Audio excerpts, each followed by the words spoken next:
All right, let's open up a case file on one of the biggest mysteries right here on our own planet. Where did all our water come from? I mean, this is a detective story that goes back billions of years. And the clues? Well, they're written in the very atoms that make up our oceans. Just think about that. It's the one thing that truly defines our planet. We're living on this beautiful blue marble, a literal water world, in a solar system that's mostly filled with dry, rocky planets and gas giants. Life as we know it completely depends on this stuff. And that's the billion-dollar question, right? It sounds so simple, but the answer is anything but. You see, there's a huge problem with Earth even having water in the first place. That's right. Imagine the early solar system.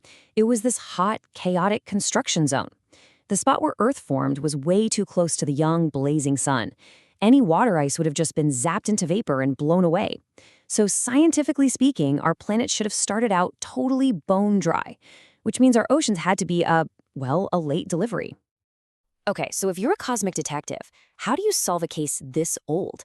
You need a key piece of forensic evidence. You need a way to trace the water back to its source. And scientists found one, a unique chemical fingerprint hidden right inside the water molecule itself. So the story here starts with the most common element in the entire universe, hydrogen. Super simple atom, right? Just one proton. It's the H in H2O. But you know, hydrogen has this slightly heavier twin, an isotope called deuterium, or heavy hydrogen. It's basically identical, but with one crucial difference. It's got a neutron hanging out in its nucleus, which makes it just a little bit heavier. And this, right here, is the key to the whole investigation. See, water can be made with either regular hydrogen or this heavy hydrogen. And the ratio of one to the other, that acts as a perfect fingerprint, because that ratio changes depending on where in the solar system the water originally formed. Think of it like this.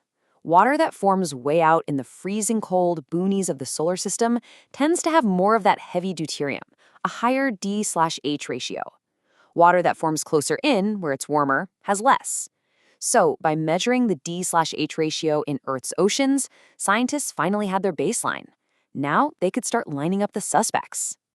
All right, let's bring in our first suspect, the asteroids. Specifically, a certain type called carbonaceous chondrites, which are basically ancient, water-rich space rocks. In the early days, these things were constantly slamming into Earth. And when scientists got their hands on meteorites, fragments from these asteroids, they found something amazing. The DH ratio, it was an almost perfect match to the water in our oceans. The fingerprint was a dead ringer. And just like that, it really seemed like the case was solved. The story was simple. Earth formed dry, and then these waterlogged asteroids smashed into it, delivering our oceans package by package. But come on, every good detective story has a plot twist. Because investigators had another major suspect in the lineup. Comets. I mean, they're literally dirty snowballs, just packed with water ice. They were also hitting the early Earth all the time. On paper, they looked like an even better culprit than the asteroids. But then, in 2014, the Rosetta spacecraft finally caught up to Comet 67P and took a sample of its water. The results were a total shock. The D/H ratio was 3 times higher than Earth's. Its water was way too heavy. This wasn't just a mismatch. It looked like an open and shut case against comets. And this quote just perfectly captures that moment in the scientific community. It was a huge surprise. The prime suspect, comets, had just failed the fingerprint test, big time. The asteroid theory looked stronger than ever, but the case wasn't closed just yet. Because in any good investigation, you have to question the evidence itself, right? What if the fingerprint they measured was tainted? What if the way they were sampling the comet's water was actually flawed? So a totally new hypothesis popped up. What if that heavy water with deuterium is just stickier? What if it clings more easily to the dust grains that get blown off a comet when it heats up?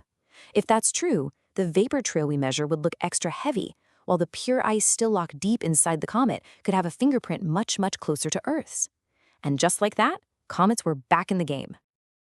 And right as the whole case got way more complicated, a third, totally radical theory entered the ring. What if a big chunk of Earth's water wasn't delivered from space at all? What if it was an inside job? So researchers looked at samples from deep within the Earth's mantle, and they found hydrogen with a lower DH ratio than our oceans, a lighter fingerprint. This pointed to a wild idea that the rocky stuff that built our planet in the first place wasn't completely dry. It had hydrogen baked right in, which later formed this huge original reservoir of water, which then got mixed with all the later deliveries from space. But this is where the investigation takes its biggest leap yet. The question shifted from how the water got to Earth to where the water itself came from originally. And the answer? Well, it's absolutely mind-blowing. It turns out a huge amount of the water in our solar system, the water in comets, in asteroids, and yes, right here on Earth, is actually older than the sun itself. It formed in this giant, freezing cloud of gas and dust that existed before our star was even born. That deuterium that gives us the fingerprint, it was made in the Big Bang. This means the water you drink is truly ancient, an inheritance passed down from interstellar space. So, after all that, where does this leave our investigation? Well, the evidence is pretty clear that there's no single culprit. Asteroids, they're a great match for our oceans, but not for that deep mantle water. Comets are a total wild card, and that inside job theory explains the deep water, but not the oceans all by itself. So the most likely verdict is that our water is a blend, a cocktail sourced from Earth's original building blocks and then topped up with deliveries from both asteroids and comets. And that leaves us with this truly profound thought. The story of Earth's water isn't just about our planet.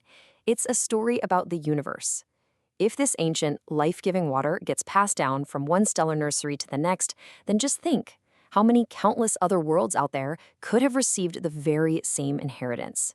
The search for where our water came from might just be the first chapter in the search for life everywhere.